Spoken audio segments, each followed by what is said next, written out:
Hello everybody, welcome to another video here on the Rosie Murphy channel where we explore history, finance, and markets and where they all come together. As the great philosopher Santayana said, those who don't learn from history are doomed to repeat it. And of course we know that people repeat history because human nature never changes over thousands of years.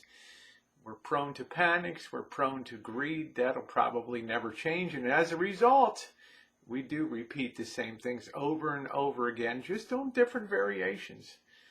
One of the interesting questions that I have been pondering, one of the things that I've been wondering is, will we have a return to some sort of rationing in the future? Now, understand we are a land of plenty. We have a lot of resources. We have the most productive food generating economy in the history of the world, but things are a little different in here. Rationing is usually associated with times of very strong demand and supply that takes time to catch up. The story might be a little different this time.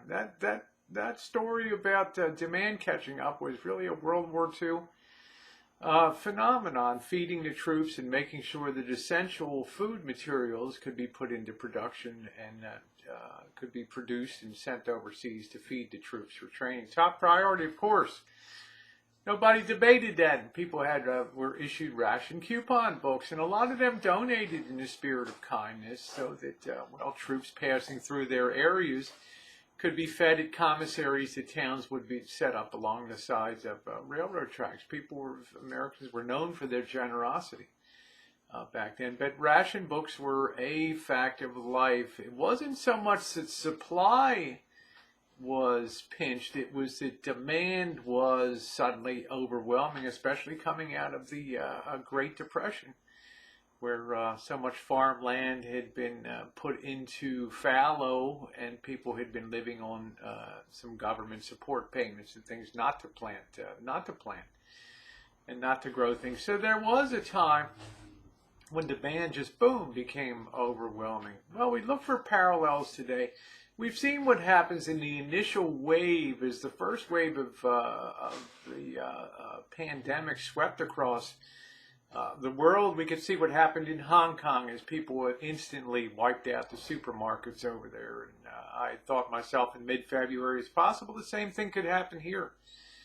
If this pandemic sweeps into the United States, and I chose a place like New York, because I know it's a vertical city where a lot of people live on top of each other, something on the order of 8 million people, and the grocery stores are probably pretty much week-to-week deliveries, and they don't have a lot of depth. Warehousing space is expensive as can be in those kind of cities. So inventories tend to be lean, and as predicted, people wiped out basic commodities in no time at all. Now I've suggested with stimulus checks coming, the situation could once again unfold as the checks hit. And if the current pandemic is not brought under control or the curve flattens, then we can have an expectation and a repeat. The real risk here, that what might bring rationing back, is not so much the sudden demand. The demand will be there, but now it's the potential of supply being pinched and not being so readily available. That's the flip side of the coin that was different from World War II. We had tons of farmland that could be brought into production. We had arguably somewhat of a healthier workforce by that time. We were lean and mean. Coming out of the Depression, people were liquid. Most of the debt had been liquidated, private debt. So farmers started off on a pretty good base.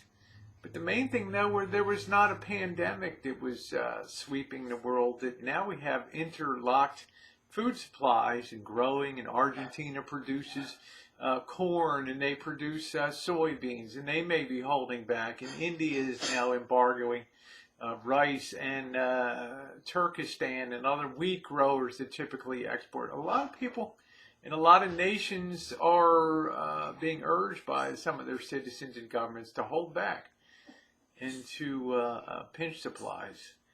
My big fear is that we have some type of pandemic sweep across the farmlands, and we lose a lot of people that pick our and harvest our crops. A lot of our workers that are illegal aliens that are doing that. They fall kind of between the cracks of society. They may not be willing to sacrifice their lives in the field if it gets loose into places like the produce fields of California and places like that. And in the farm economy too. Remember, farming is a very leveraged enterprise today. What does that mean? It means simply this. In the old days, a farmer might be able to feed his own family and as well as maybe 10 families around with his production. Nowadays, because of the power of machinery and the ability of farmers and control mechanisms of pesticides, fertilizers, today's American farmer feeds untold multiplied numbers of people here. So if we lose one farmer, 10 farmers, 1,000 farmers, 5,000 farmers, then we've kind of inverse leveraged our food output, right? Not everybody's capable of having that knowledge to go in and keep that farm running on a sustained basis. It's going to probably be challenging ahead. And it may result in a time where when food shortages become more noticeable that the government may have to step up and introduce something like rationing so that we have a logical way that people can get what they need without having to worry about people walking out the stores with shopping carts full of items that'll probably be enough to carry them through 10 years. So just seems the next logical step as this pandemic unfolds here. So we shall see. In the meantime, I encourage people be respectful of others in society, but do take steps to build up your own supplies. There's nothing wrong with taking care of your own. Just don't go nuts and try to get things that'll be shelf stable for the future. Not luxury items that'll have spoilage and other things, but things that can keep for very long periods of time. You'll be doing yourself a favor and building that bumper cushion against potential problems. Okay? Thanks so much for watching, everybody. Your thumbs up are appreciated, and I look forward to your comments in the box below. Stay safe and subscribe.